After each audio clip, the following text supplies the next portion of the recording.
Sinubukan umanong hinga ng pahayag ni Showbiz Insider OG Diaz, si Lucena City Mayor Mark Alcala hinggil sa panliligaw umano nito kay outstanding Asian star Catherine Bernardo. Sa latest episode ng Showbiz Update noong linggo, sinabi ni OG na dinedma lang umano siya ni Alcala nang i-message siya nito.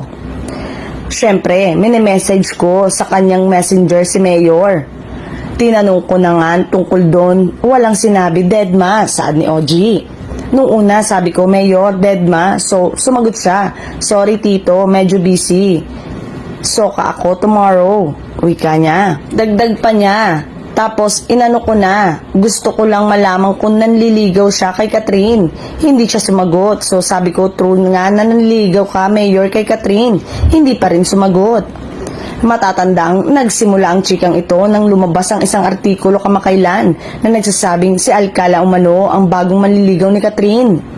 Tila parami ng parami ang mga naliling kay outstanding Asian star Catherine Bernardo.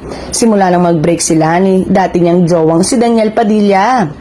Wala pang inilalabas na pahayag o reaksyon tungkol sa balitang ito si Catherine, na kasalukuyang nasa ibang bansa para sa kanilang incoming project kasama ang aktor na si Alden Richard.